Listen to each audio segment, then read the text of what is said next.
Buenos días, muchachos.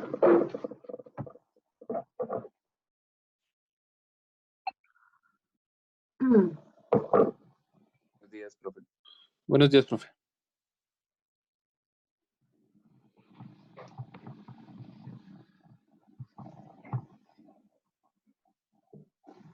Bueno, me alegra mucho saludarlos.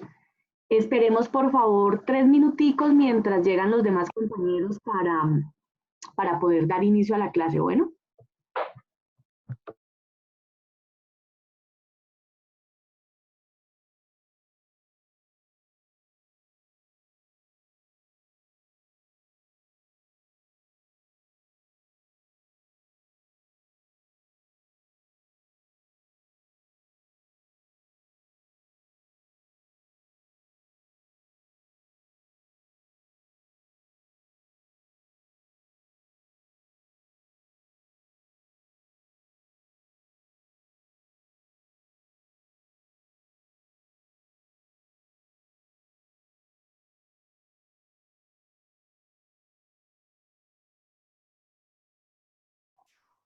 Bueno, ahora sí, ahora sí, ya tenemos quórum. Bueno, muy bien, muchachos. Entonces, en primer lugar, pues darle la bienvenida a la clase. Espero que hayan podido desarrollar con normalidad las otras clases.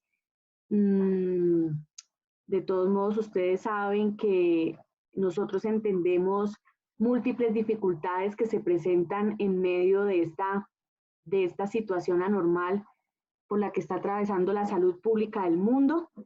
Así que aquí pues siempre estaremos dispuestos a escucharlos, sobre todo si tienen dificultades de cualquier tipo, porque las dificultades se pueden presentar no solamente en lo académico, sino también en lo emocional. En fin, hay mucha gente que la verdad pues esta coyuntura no ha sido fácil. Entonces ya saben que aquí estamos para escucharlos, para lograr darles una respuesta en la medida de nuestras capacidades y para volvernos también unos interlocutores con la universidad. Bueno, entonces ya estamos en el segundo corte. Yo les había comentado la semana pasada que estoy pensando en hacer una serie de exposiciones. En este momento estamos volcados a revisar los temas del contexto nacional. Ya habíamos revisado el tema de la identidad nacional, donde ustedes hicieron un ejercicio muy desde su regionalismo sobre cómo se sentían identificados. Luego vimos el Bogotazo, ese hito histórico en Colombia, y ahora pues estamos con la política internacional de Colombia, y para eso uno tiene que explicar las políticas exteriores de los dos últimos gobiernos, en este caso los dos gobiernos del expresidente Santos y la política del actual presidente Iván Duque. Hoy terminamos esos dos temas. El último mandato de Santos y la política exterior del presidente Duque. Y entramos ya entonces en un tema muy importante para el país, como es el tema del acuerdo de paz suscrito entre las FARC y el gobierno nacional en su momento. ¿Por qué es importante que conozcamos ese acuerdo? Porque allí se sentaron las bases de un nuevo Estado. Y finalmente, con sus más y con sus menos, pero el acuerdo tiene vigencia. Así que por eso yo les pedí el favor que conformáramos grupos de seis grupos para poder entre todos revisar el acuerdo que precisamente está fundado sobre 6 puntos. Nicolás muy diligentemente me envió los nombres de los coordinadores. Entonces voy a proceder a llamarlos para la distribución de los temas.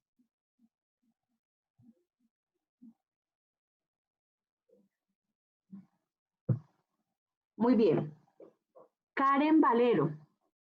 Sí, señora, buenos días. Karen. Bueno, Karen, regálame por favor un número del 1 al 6. 4. Ok, entonces, mira, a ti te toca el tema solución al problema de las drogas ilícitas. Yo también voy anotando acá.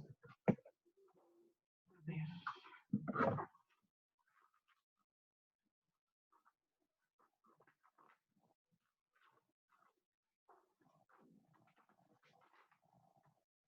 Entonces, grupos, miércoles, 9 a.m.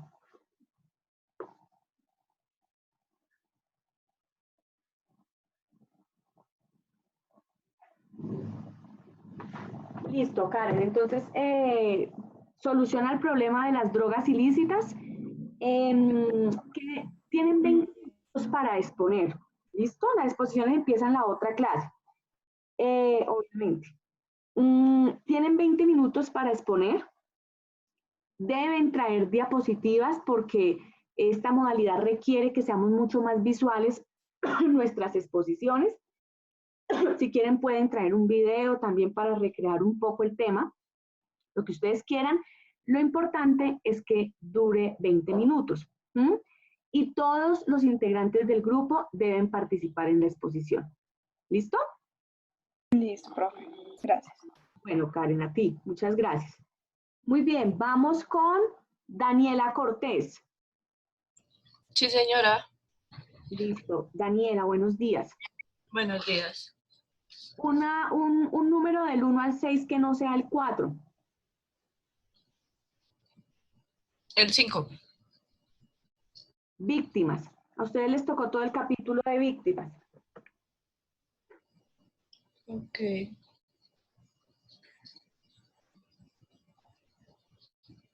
Punto 5. Listo, Daniela. Muchas gracias. Gracias, profe. Nicole Méndez. Aquí estoy, profe. Hola, Nicole. ¿Cómo estás? Bien, profe, gracias. Un número del 1 al 6 que no sea ni el 4 ni el 5. Uno. El 1, reforma rural integral. Ok, profe.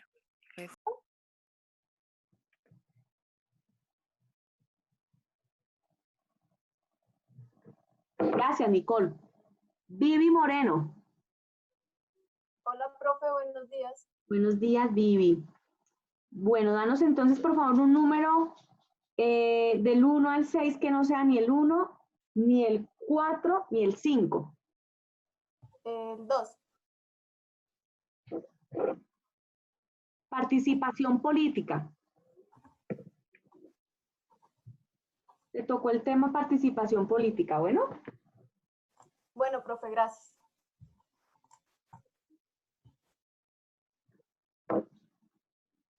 Camilo Reyes. Buenos días, doctora. Camilo. Bueno, entonces, a ti te queda entre el 3 y el 6. El 6, doctora. Mecanismos de implementación y verificación. Bueno, Perfecto, sí, señora. Muchas gracias.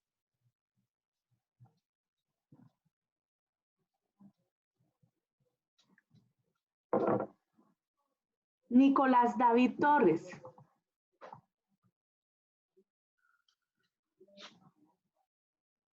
¿Nicolás está?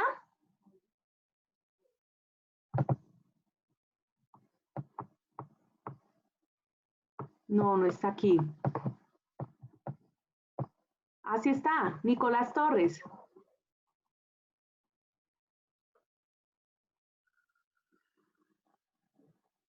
Profe, ¿cómo está? Muy buenos días. Acabé de ingresar. ¿Cómo está? Ah, bueno, perfecto. Nicolás, bueno, no, ya hicimos la repartición de los temas. Señora. Tú vas a liderar el grupo 6.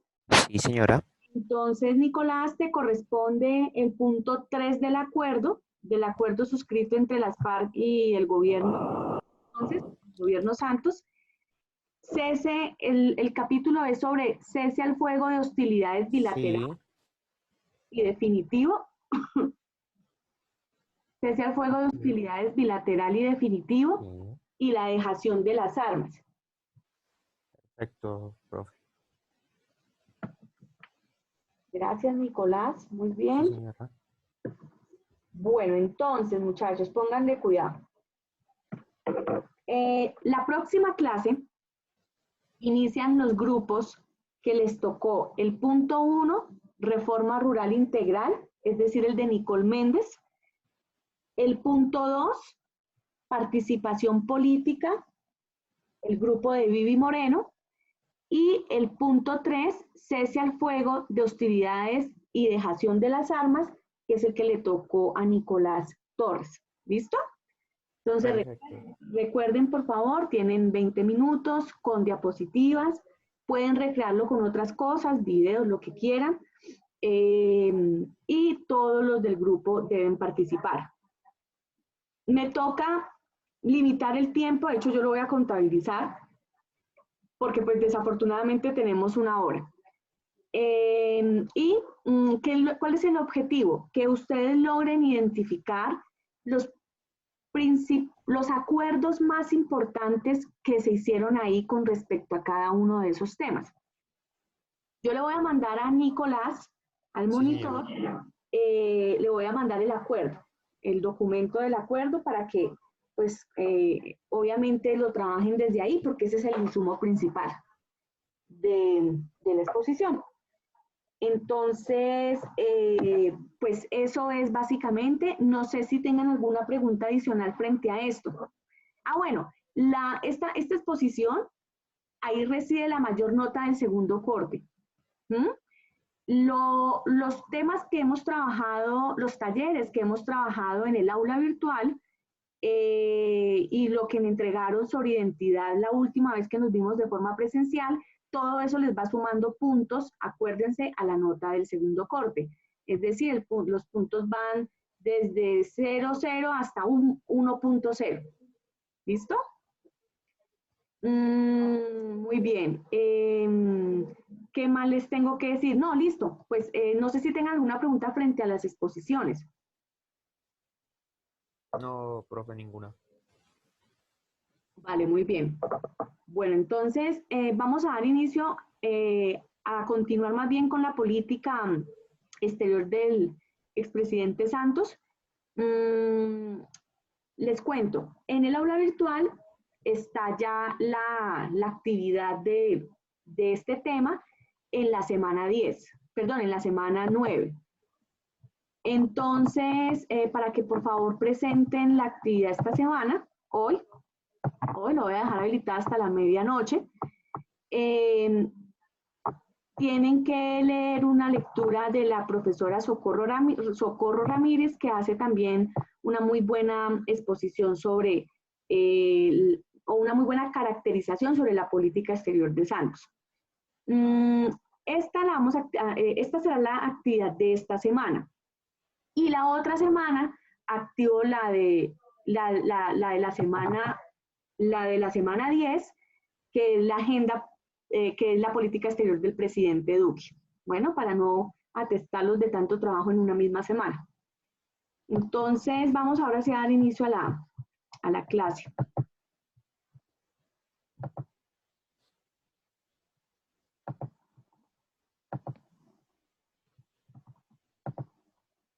¿Ahí están viendo las diapositivas? No, profe. No, señora. No, mentira, se está cargando.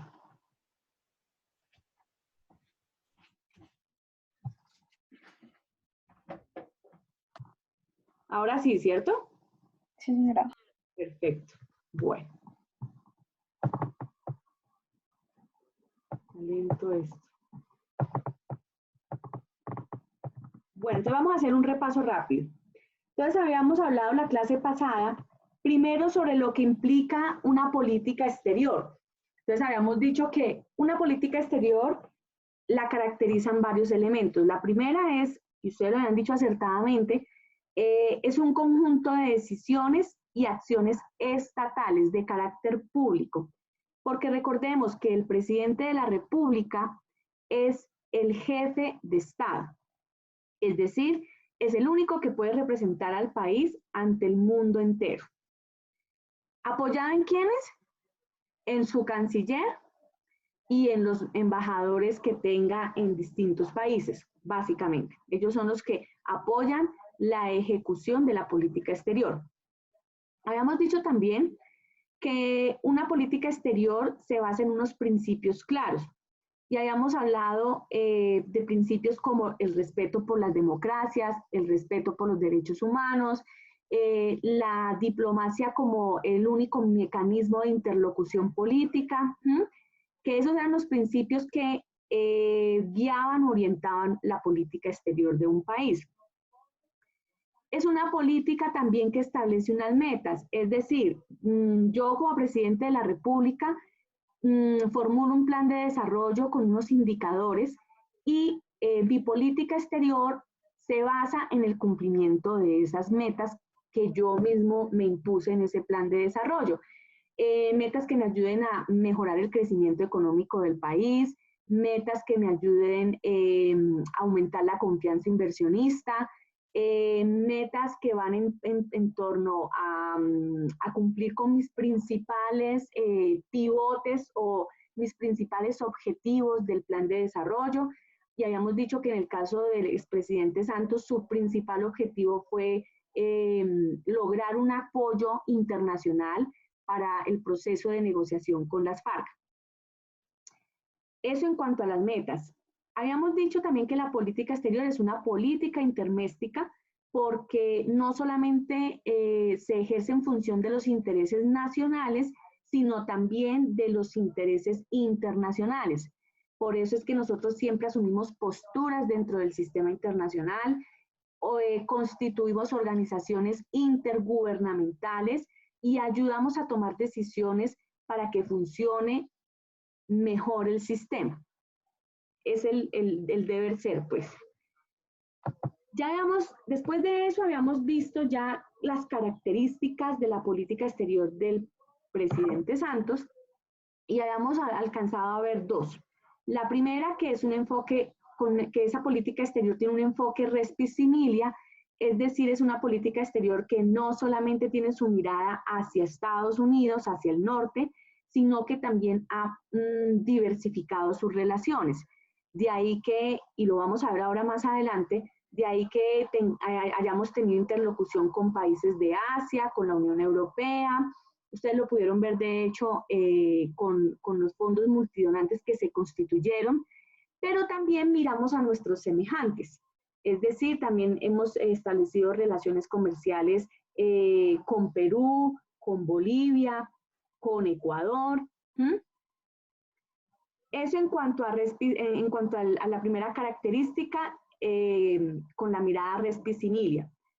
La segunda característica que habíamos enunciado es que Colombia se volvió entonces un país receptor de cooperación internacional. De hecho, Colombia se convierte en el segundo país que recibe más cooperación internacional en Sudamérica. Y habíamos visto cómo efectivamente recibe esa cooperación en torno al proceso de paz. Entonces, habíamos visto que Colombia había constituido un fondo, que constituyó un fondo que se llama Colombia en Paz, en el cual se recibía ayuda económica, no solamente con cargo al presupuesto nacional, sino también con cooperación internacional. Y que a raíz de ese fondo se crean 4 fondos multidonantes, el de las Naciones Unidas, el de la Unión Europea, el del Banco Mundial y el del Banco Interamericano de Desarrollo. Muy bien, entonces allí íbamos. Ahí íbamos. Una tercera característica de la política exterior de Santos es que Colombia se vuelve un país donante de cooperación. Y hay 2 hechos claves que permiten dilucidar eso. El primero fue nuestra intervención activa en el tema de la reconstrucción de Haití. Acordemos que Haití sufre un terremoto y Colombia se vuelve un aliado importante en la reconstrucción de Haití. Tanto así que pues nosotros colaboramos en varios frentes. Colaboramos con buques llevando ayuda humanitaria, enviamos expertos en infraestructura para contribuir a la reconstrucción de Haití, y una parte muy importante de esa cooperación es que nosotros hacemos presencia policial en la misión de estabilización que organizó la ONU en Haití. Eso en cuanto a Haití. Además, también nos volvimos donantes de cooperación cuando decidimos hacer parte de la UNASUR. La UNASUR es un organismo que se crea para los países de América del Sur con el ánimo de fortalecer sus relaciones comerciales, sobre todo sus relaciones comerciales, y tratar de unificar una posición política frente a lo que estaba pasando en el sistema internacional. De esa manera, asumiendo la presidencia de UNASUR, Colombia entonces revitaliza su papel en el hemisferio, en Sudamérica, en el ámbito subregional, porque acordémonos que esas relaciones estaban rotas por las diferencias políticas entre el expresidente Álvaro Uribe y expresidente Hugo Chávez y el expresidente de Ecuador, Rafael Correa. Entonces, asumimos la presidencia de UNASUR en el año 2014, en cabeza del expresidente Ernesto Samper. Veamos qué dijo en ese momento Ernesto Samper frente a las apuestas que tendría para estar asumiendo la presidencia de UNASUR. Que Caracas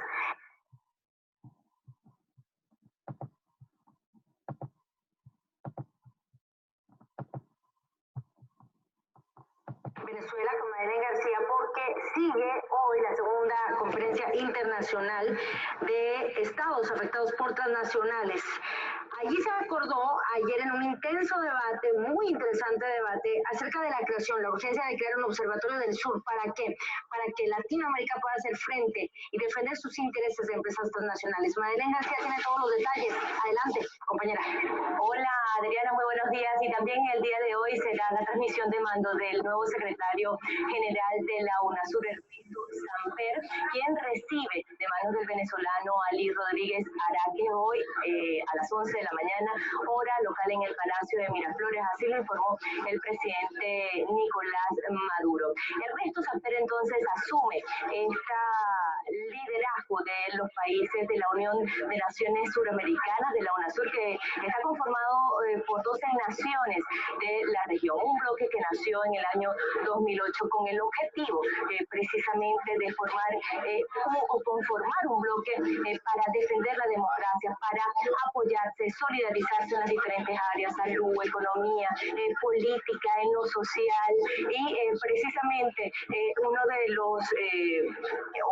las tareas de este bloque es ser brazo para poder fijar posición frente a esta situación económica que viven los países y que se está discutiendo en esta conferencia internacional que tú mencionaste. Pero también es importante rescatar, Adriana, esto que sucederá en el día de hoy. Ernesto Samper fue electo o escogido por los 12 países por el Consejo de Jefes y Jefas de Estado el pasado 22 de agosto como secretario general de la UNASUR. Asumió el 1 de septiembre, comenzó en Quito ya sus actividades y en el día de hoy asume oficialmente esta Secretaría General de la UNASUR. El 4 de septiembre dio una rueda de prensa con medios nacionales e internacionales y dijo allí, Adriana, que en su agenda habían 3 temas prioritarios: el tema social, el tema económico y el tema político. En lo social, social, rescato lo que dijo el expresidente de Colombia, Ernesto Samper, que los países de la región o en la región se había logrado disminuir o habían logrado salir de la pobreza 70 millones de personas, lo que quiere decir que los países de la región han coincidido en esta preocupación por mejorar la calidad de vida y por hacer justicia social, y formo parte de esta agenda del nuevo secretario general de la UNASUR. También en lo político, pues dijo, y rescato, que iba a mantener a Sudamérica como una región de paz, que iba a recuperar el protagonismo político de la UNASUR para dirimir pues cualquier diferencia que pueda existir en la región. En lo financiero dijo que iba a ser indispensable crear un buen sistema financiero en donde participe el Banco del Sur, la Corporación Andina de Fomento, el Banco de los BRICS, un fondo de reserva que permita precisamente a los países ser el brazo económico para apalancar cualquier proyecto financiero, de infraestructuras a lo largo y ancho de la región. También dijo que se trabaja en un proyecto para un sistema judicial de la UNASUR denominado Corte Penal que pueda allí dirimir los delitos de las transnacionales. En fin, hoy hay una gran expectativa a las 11 de la mañana acá en Venezuela frente a este tema y frente a la transmisión de mando del nuevo secretario general de la UNASUR. Adriana. Justo sobre esto, Madeleine también hizo de cara a este traspaso de mando y a que asume ya formalmente la Secretaría General de la UNASUR, Samper habló de que espera un diálogo con el presidente venezolano Nicolás Maduro para reactivar el diálogo político en este país. Parte también de los mensajes más relevantes que se esperan como parte también de su agenda política, ahora como nuevo secretario general de UNASUR, Madeleine. Y ese es uno de los puntos que abordará el secretario general de la UNASUR en Venezuela con el presidente Nicolás Maduro, retomar el diálogo político que dijo que no se había roto, que estaba congelado, y esto ha sido bien visto por los diferentes sectores de Venezuela, tanto de la oposición como los del partido de gobierno. Una iniciativa del nuevo secretario general de la UNASUR, y que recordemos que estos diálogos acá en Venezuela partieron luego que se registraron un plan para derrocar al presidente Nicolás Maduro en el mes de febrero, que duró 4 meses aproximadamente, y donde murieron más de 40 venezolanos. Entonces, el secretario general de la UNASUR dijo que retomará este diálogo para que pueda avanzar el país, y es una de las tareas precisamente de la UNASUR, lograr mantener la democracia y fortalecer las democracias en la región. Adriana. Bueno, ya está. Esperable entonces.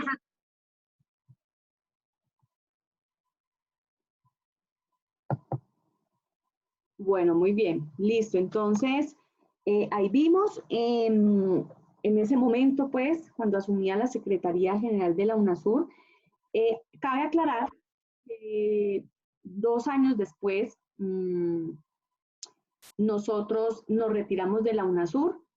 El presidente seguía siendo Santos, y ahora en el gobierno del presidente Duque se planteó y se propuso y se creó, de hecho, una estructura paralela a la UNASUR que se llama PROSUR.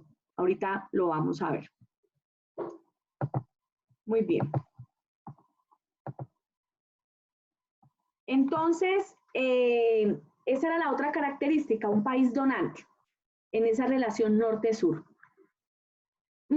Otra característica importante de la política de Santos es que uno de sus rótulos básicamente es diálogo político multilateral.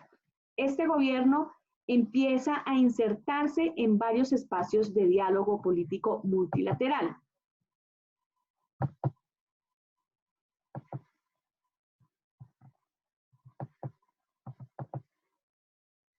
¿En cuáles espacios? Entonces, en primer lugar, nosotros estuvimos en el Consejo de Seguridad de las Naciones Unidas, y ahí, en su momento, el presidente Santos habló de muchos temas, pero quizás el más importante es el que tiene que ver con la lucha contra las drogas. Ahí en ese Consejo de Seguridad, él plantea por primera vez la importancia de legalizar la droga. Entonces fue una participación bien importante en ese momento en la ONU. Y pues recordemos que esa participación activa también le representa a Colombia la creación del Fondo Multilateral de las Naciones Unidas para el apoyo al acuerdo de paz. El otro organismo internacional donde participamos activamente es en la Organización de Estados Americanos. La Organización de Estados Americanos es la organización que se encarga de trabajar sobre todo temas de seguridad para los estados independientes de las Américas. Está compuesto por 35 estados y además de trabajar en temas de seguridad, también trabaja temas de democracia, de fortalecimiento de la democracia, de fortalecimiento de los derechos humanos y temas de desarrollo, de modelos de desarrollo sustentables. Y la UNASUR, que como lo acabamos de ver, pues era ese foro económico y político de los países de América del Sur. Muy bien. Otro de los espacios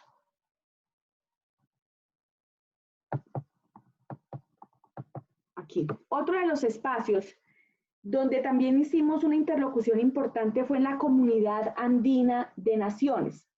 Esa comunidad también es una organización que se crea con el ánimo de generar negocios, generar tratados en torno a lo económico y en torno a la política migratoria, sobre todo.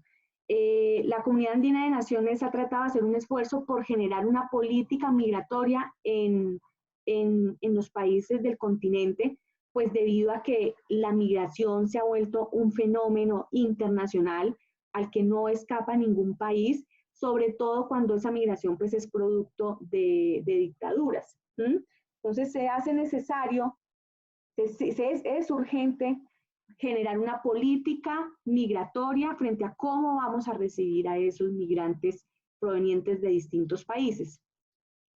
También hay una interlocución importante en la Asociación de Estados del Caribe. Esa Asociación de Estados del Caribe es una asociación que aglutina a todos los países que tienen zona en el Mar Caribe, con el ánimo de preservar precisamente ese espacio económico, de tal manera que ahí se puedan desarrollar políticas que permitan preservar el mar, pero también que permitan ponernos de acuerdo en cómo promover un desarrollo sustentable y sostenible en esa zona económica.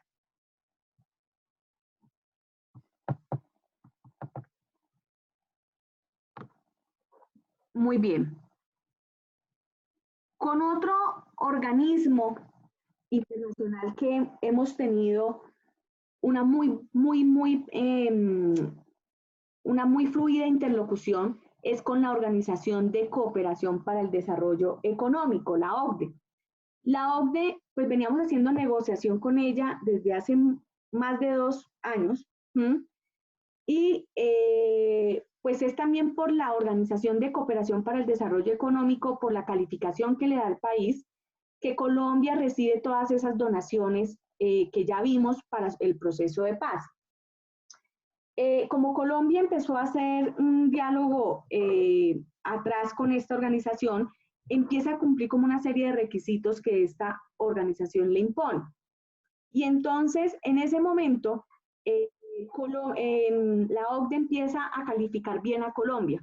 Dice que es un país de renta media alta, que es un país de renta media alta que ha construido esa calificación desde el 2002 hasta el 2010, y que se puede catalogar así porque su Producto Interno Bruto había crecido al 3,95%, y había crecido a ese porcentaje por sectores como el minero, el petrolero, el financiero y el textil.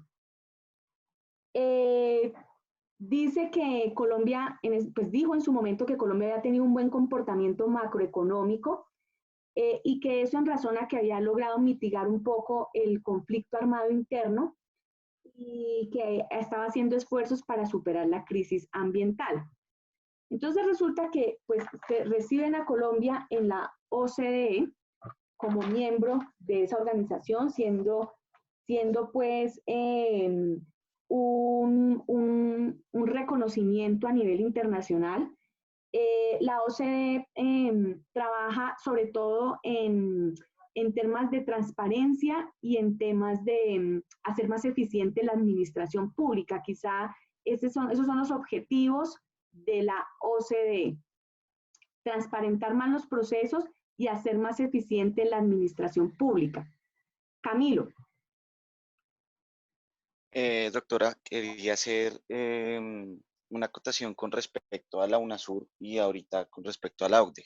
¿Puedo? Sí. Sí, claro, dale. Ok.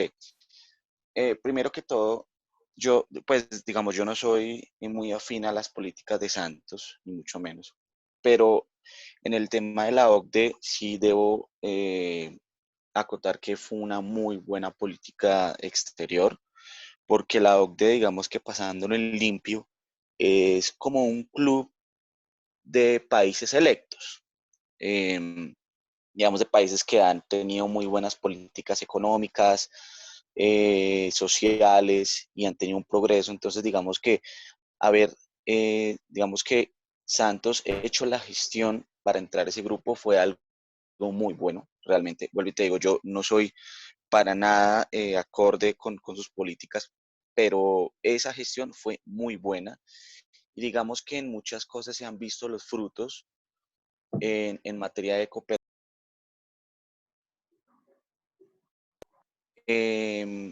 Y con el tema de UNASUR, digamos, el grupo de UNASUR sí ha sido un grupo mucho más ideológico, por así decirlo. Es un grupo, no, digamos que no se ha ayudado económico ni social, sino es más que todo ideológico y siempre se ha basado así. Y hay un problema, lo que pasa es que Sudamérica es una región muy pendular en temas políticos, ideológicos, porque en un periodo puede haber un gobierno de derecha, en otro de izquierda, y así se lo van casi que rotando en muchos periodos. Entonces digamos que no ha servido de mucho estar en la UNASUR porque pues no trae muchos beneficios y como te digo, es muy cambiante. No es digamos como puede ser la Unión Europea y otras organizaciones. Pero en el tema de la OCDE sí es muy importante. Me parece que ha sido muy importante y que Colombia esté ahí es vital, digamos, para su desarrollo y su política exterior. Muy bien, Camilo, muy bien, así es.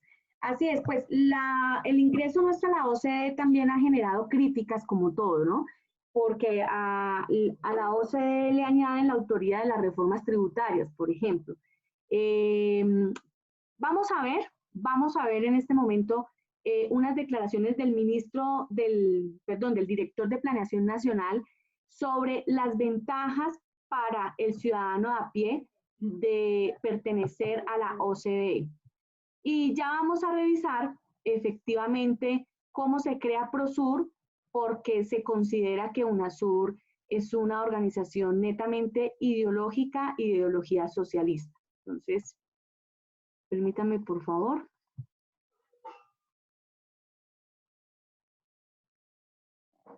No te preocupes, Alexandra.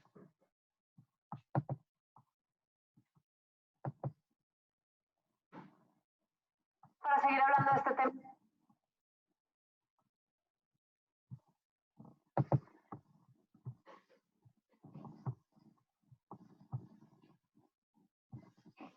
Invitamos al director de Planeación Nacional, Luis Fernando Mejía. Buenos días, director. Muy buenos días, Silvia. Un especial saludo para ti, para Iván, para Lucho y para todos los televidentes. Muchas gracias, señor. ¿Qué significa para nosotros, los ciudadanos de a pie, que Colombia haya ingresado a este grupo tan importante de países? Bueno, Silvia, pues es una gran noticia. Realmente esto se va a traducir en mayor crecimiento, especialmente crecimiento incluyente, continuas reducciones de la pobreza, menor desigualdad y, por supuesto, lo que le importa a la gente, mejor empleo y mayor empleo para todos. Esto es muy importante porque en el proceso de acceso hemos hecho cambios muy claves desde el punto de vista de la política pública. Por ejemplo, hicimos acuerdos de intercambio de información tributaria que hoy en día acogen a más de 90 países. Antes apenas con 3 países estábamos intercambiando información. ¿Esto para qué? Para garantizar que no haya elusión y evasión tributaria, especialmente las personas más ricas, que son las que utilizan este tipo de instrumentos. También el tema de crecimiento verde ha sido muy importante, lo introdujimos en el Plan Nacional de Desarrollo de este segundo gobierno y además se generaron diferentes instrumentos desde el punto de vista tributario, el impuesto al carbono, el impuesto a las bolsas plásticas, que ha reducido en 30% el consumo de estos elementos. Todo es una agenda muy importante de nuevo de crecimiento económico incluyente, que es el tema de fondo de esta organización. Luis Fernando, uno de los retenes que había para entrar era el tema del acero y el hierro. ¿Le hicimos concesión a los Estados Unidos en esa materia o eso quedó igual?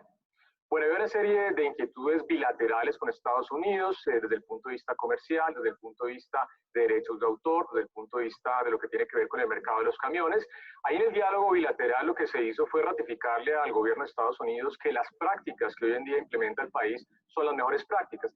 Se hicieron ajustes, por supuesto, la reciente aprobación por parte del Congreso de la República de la Ley de Derechos de Autor, que además le da unas mayores garantías a los autores de las diferentes obras intelectuales para garantizar, por supuesto, esa importancia de tener esa propiedad de esos derechos.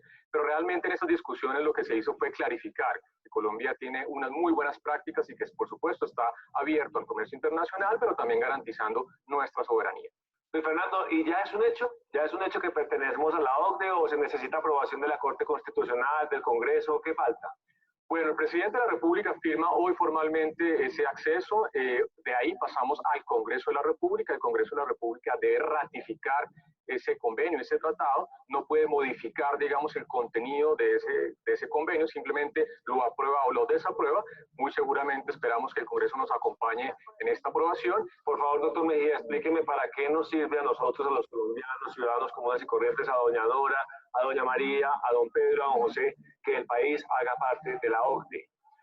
A ver, Iván, mejores políticas públicas, ya lo hemos hecho, lo que ustedes mencionaban, la salida de los ministros de las diferentes juntas del Estado para evitar los conflictos de interés, las mejoras en la calidad de la regulación, incorporar el componente ambiental y social a nuestras políticas públicas. Hemos hecho también la aprobación de diferentes leyes, por ejemplo, la regulación para supervisar conglomerados financieros. Antes solamente supervisábamos bancos.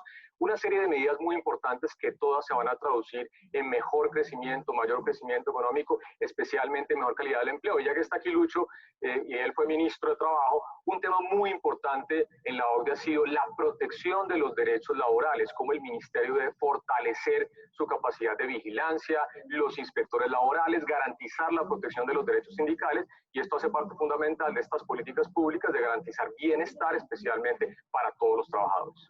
El cambio de tercio, metro. Lo de ayer es ya prácticamente irreversible, es una decisión ya tomada. Listo, no, hasta ahí qué es lo que tiene que ver con la OCDE. Entonces, bueno, de todos modos a este tema le vamos a dedicar una clase posteriormente.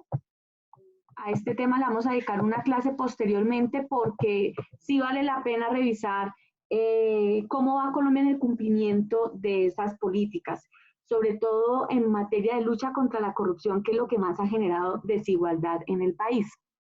Muy bien. El otro espacio de interlocución multilateral es el Foro de Cooperación Económica Asia-Pacífico, que en sus siglas son APEC.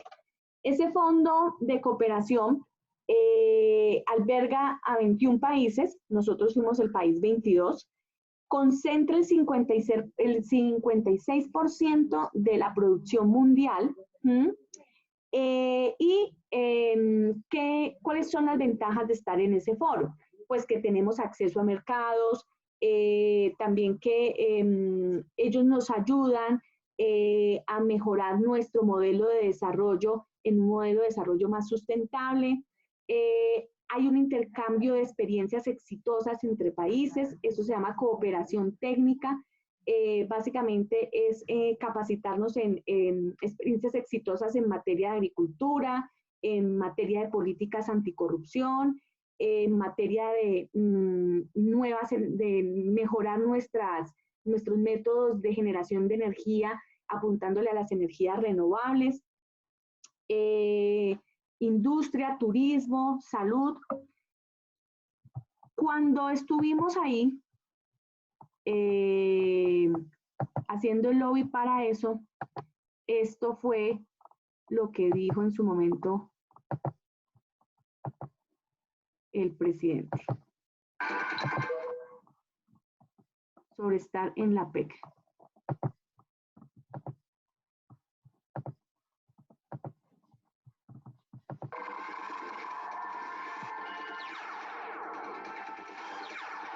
Hola, bienvenidos al sistema informativo del gobierno. En Manila, Filipinas, el presidente Juan Manuel Santos declaró que Colombia está lista para ser el miembro número 22 de la APEC, mecanismo creado en 1989 para consolidar el crecimiento y la prosperidad de los países del Pacífico. Colombia busca desde hace 2 décadas su inserción en la cuenca del Pacífico, región que concentra más de la mitad del PIB y casi la mitad del comercio del mundo. En medio de la cumbre que fue realizada el pasado mes de noviembre, el jefe de Estado colombiano se reunió con empresarios y con los mandatarios de varios de los 21 países de APEC, a quienes presentó las ventajas de invertir en Colombia, que aumentarán sustancialmente cuando se logre la paz. Colombia es el único país invitado que no es miembro de APEC, cosa que nos honra muchísimo. Nosotros hemos querido entrar a ser parte oficial de APEC desde hace mucho tiempo, y el hecho de que nos hayan invitado a esta cumbre pues nos da una señal muy positiva de que cuando se levante la moratoria, efectivamente Colombia podrá ser parte oficial de APEC. Durante su estadía en la capital filipina, el presidente Santos tuvo encuentros bilaterales con los presidentes de Filipinas, Estados Unidos, China, Chile y Vietnam. El presidente de China, ahí le pedimos específicamente apoyo para el mandato que el Consejo de Seguridad debe dar para monitorear y verificar el cese del fuego. Me dijo que ya todo lo que fuera necesario para que ese mandato se diera. También se reunió con los primeros ministros de la Federación Rusa, Nueva Zelanda, Tailandia, Malasia y Singapur. Asimismo, el presidente de Colombia asistió a la cumbre de APEC, donde lideró un panel sobre la innovación y el emprendimiento. Además, encabezó un encuentro con 70 empresarios asiáticos para analizar oportunidades de negocios en Colombia. Tenemos un atractivo, unas reglas muy atractivas, un entorno muy atractivo, con el fin de estimular la inversión extranjera. ¿En qué sectores? En cualquier sector, en todos. Tenemos inversiones extranjeras en nuestros petróleo, carbón, sectores minerales que son tradicionales, pero también en nuevos sectores industriales, tecnológicos, sectores en los que nosotros estamos recibiendo a inversores extranjeros. Parte central de la visita presidencial a Filipinas la ocupó el proceso de paz que se desarrolla en Colombia. En Manila, el presidente participó en un diálogo sobre experiencias del proceso de paz con la consejera presidencial para el proceso de paz, Teresita Quintos Deles, y la presidenta del panel negociador del gobierno para las conversaciones con el Frente Moro de Liberación Islámica, Miriam Coronel Ferrer. Al terminar la visita al país del sudeste asiático, el presidente Juan Manuel Santos obtuvo el apoyo unánime de los 5 países miembros del Consejo de Seguridad de la Organización de las Naciones Unidas, ONU, para que ese organismo emita un mandato necesario para monitorear y verificar el cese bilateral del fuego definitivo entre el gobierno y las FARC. Ya hablamos con Francia, ya hablamos con Inglaterra, hablamos con China, Estados Unidos y Rusia, para tener los 5 miembros permanentes. Hablamos también con España, yo hablé con el presidente Rajoy, que es miembro del Consejo de Seguridad, dio su total apoyo. Esto va pues viento en popa, esperando a que podamos acordar con las FARC, dar el mensaje a Naciones Unidas para que Naciones Unidas inicie el proceso. El mandatario habló con los presidentes de Estados Unidos y China y con el primer ministro de Rusia, en tanto que se comunicó con los gobiernos del Reino Unido y de Francia para concretar ese respaldo. El presidente del gobierno español, Mariano Rajoy, se sumó al apoyo. La ampliación de esta noticia en nuestra página web www. Bueno, muy bien. Entonces, para ir concluyendo esta política, pues la importancia de la interlocución en estos espacios multilaterales es que, primero, pues, mejora los mecanismos de gobernanza global, es decir, no solamente la interlocución permite que nosotros mejoremos nuestro mecanismo de gobernanza nacional, sino que nosotros también aportamos a cómo se debería reorganizar y a cómo debería funcionar el sistema internacional, el nuevo tablero internacional que se ha ido constituyendo. Con discusiones tan importantes como, vuelvo y repito, el tema de la política internacional de lucha contra las drogas, entre otros temas. También él introdujo, cabe aclarar aquí, un nuevo concepto que se llama concepto de seguridad multidimensional. Ese concepto lo que pretende es aclarar que la seguridad de los países no solamente se puede basar en atacar, en minimizar a los grupos alzados al margen de la ley. La seguridad no solamente se circunscribe a ese aspecto. Seguridad multidimensional es un concepto que reconoce que la seguridad puede estar en jaque por muchos otros temas, como por ejemplo la pobreza, como por ejemplo las enfermedades infecciosas y las que atacan sobre todo a los sistemas respiratorios, como lo que estamos viviendo hoy en día con la pandemia, que la seguridad internacional también puede estar afectada por problemas ambientales, por problemas sanitarios aunados a lo de las pandemias. Así que esas son las discusiones que se dan dentro del sistema internacional para mejorar su gobernanza. Y ahí pues tuvimos ese espacio. Mejoró el grado de confianza en el país, sobre todo pues porque se estaba trabajando en torno al tema del proceso de paz. Eso aumentó la confianza inversionista en el país y el hecho de tener presencia en todos estos organismos y de la calificación que nos dio la OCDE, que de todos modos es una organización muy reconocida a nivel internacional, que un espaldarazo de ellos pues es fundamental. Y entramos al grupo de economías más industrializadas por el buen comportamiento macroeconómico que habíamos tenido desde el 2002 pues hasta el 2011, 2012. Muy bien, eso en cuanto a la política exterior del expresidente Santos. Ahora vamos a ver lo que va, los 18 meses que va el gobierno Duque.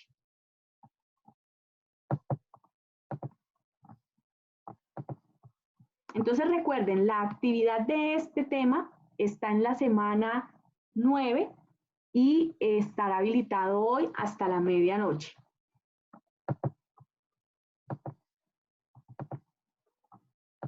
Bueno, muy bien. Entonces, ¿en qué vamos con respecto a la política del actual gobierno? Definitivamente nosotros aquí volvimos al principio res pispolum, es decir, una mirada solamente hacia Estados Unidos. Y entonces, eso lo que hizo fue secutirizar la agenda. ¿Qué quiere decir secutirización? Es decir, que el tema primordial de política exterior es recibir toda la ayuda posible en materia de seguridad y defensa, en materia de erradicación de cultivos ilícitos y de lucha contra el narcotráfico.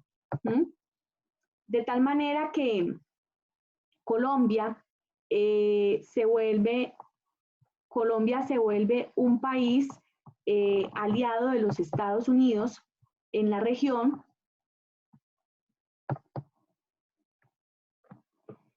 un país aliado de Estados Unidos en la región por varias razones. La primera, porque Colombia comparte el criterio, lo comparte con Estados Unidos de que Venezuela es un problema, se constituye en un problema de seguridad internacional.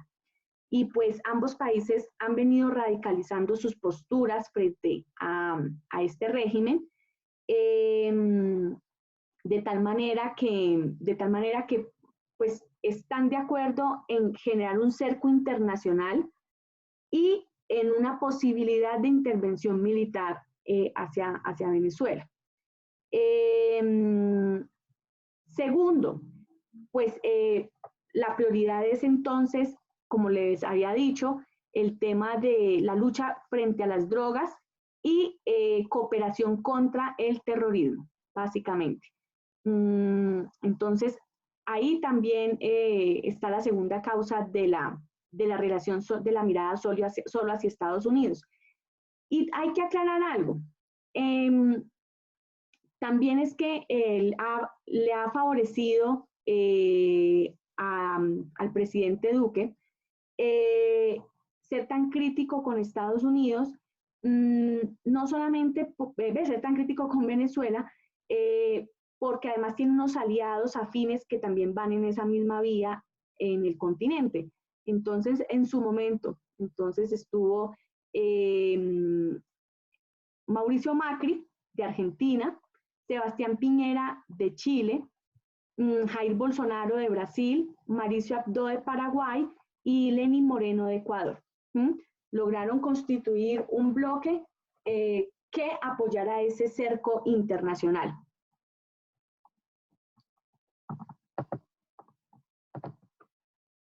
La segunda característica de la política exterior ha sido una tensa relación entre el gobierno nacional y Naciones Unidas.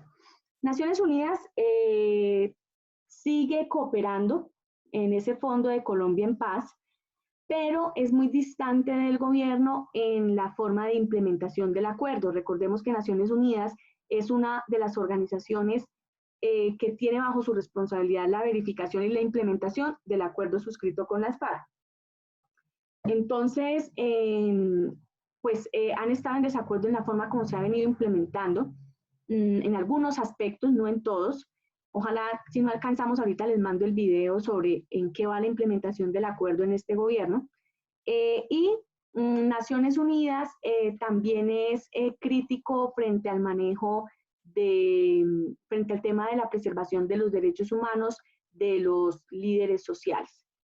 Entonces, hay una tensa calma ahí. Recordemos que al inicio de este año hubo una diferencia entre el gobierno y la ONU frente a la entrada del relator de los derechos humanos al país para hacer pues la verificación de cómo íbamos en materia de protección y garantía de los derechos humanos. Eso ya está como superado también, se está superando. Allí hubo una sesión de la Comisión de Paz, no sé si es de la Cámara, bueno, la Comisión de Paz en el Congreso, donde el relator de Naciones Unidas cuenta cómo han ido logrando unos acercamientos. También les mandaré ese video porque ya no tenemos más tiempo. Y aquí viene el reemplazo de la UNASUR por PROSUR. Como lo decía muy bien Camilo, la UNASUR empieza a ser percibida como esa organización que respondía solamente a la agenda del chavismo y a la difusión y exportación ideológica de ese proyecto. De tal manera que entonces en el año 2019, en Santiago de Chile, se empieza a hablar y se formaliza, de hecho, ya había pues unos diálogos previos, pero se formaliza el Foro para el Progreso de América del Sur, PROSUR. Es una organización alterna a la UNASUR y para hacerle pues oposición a la UNASUR. A esa organización se suman 8 gobiernos, el de Argentina, Brasil, Chile, Ecuador, Perú, Paraguay, Guyana y Colombia. Y pues entre los propósitos que tienen es construir además un espacio regional de coordinación y cooperación, buscar integración en temas como infraestructura, energía, salud, defensa, seguridad y medio ambiente. De tal manera que pues esa es otra característica de esta política exterior.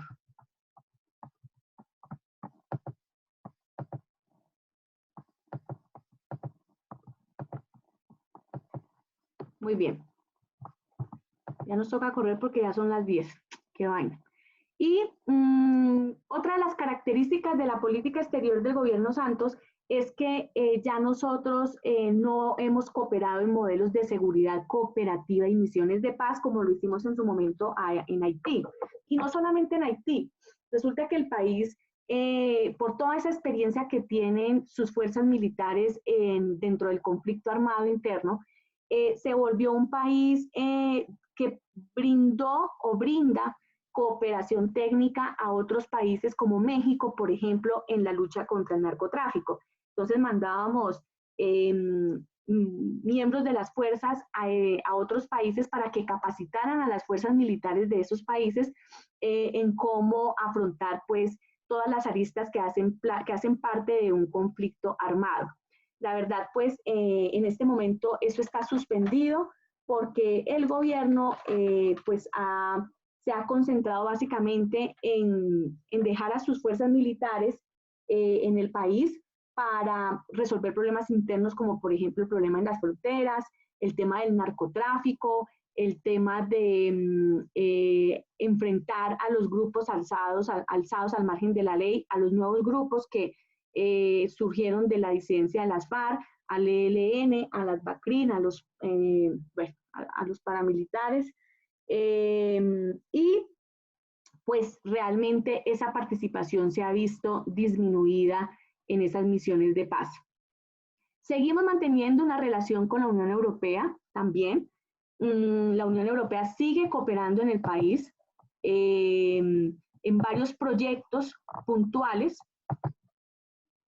de la implementación del acuerdo. Básicamente está financiando 24 proyectos con recursos del Fondo Europeo para la Paz,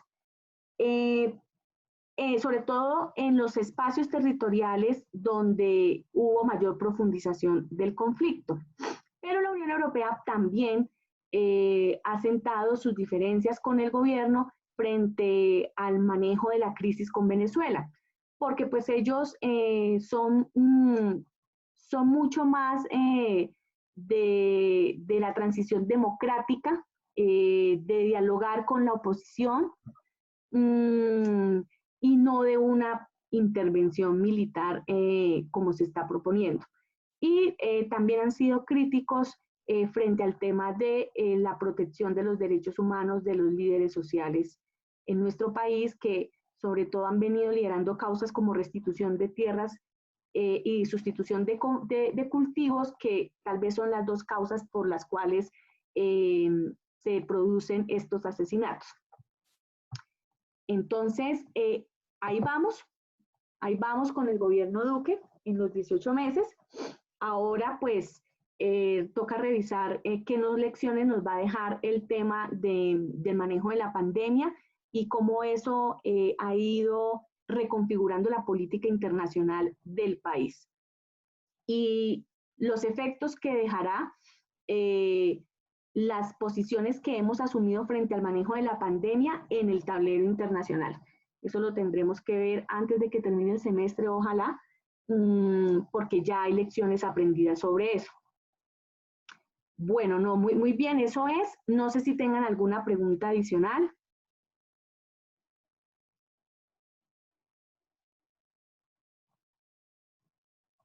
Bueno, parece que no. Entonces, muchachos, nos vemos, si Dios quiere, en 8 días. César, tal vez querías preguntar algo, que veo que activaste. Sí. No, señora.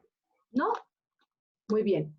Entonces nos vemos, si Dios quiere, en 8 días. Recuerden, iniciamos con las exposiciones. Iniciamos con el grupo 1, que le tocó el punto 1 sobre reforma rural.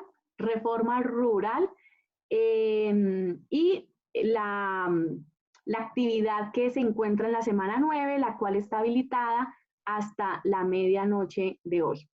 Les mando un abrazo, que tengan una muy buena semana, que vayan con el chip puesto del positivismo para que logremos culminar este semestre a satisfacción. Un abrazo para todos. Muchas gracias, doctora. Muchas gracias. Hasta luego, profe. Que esté bien.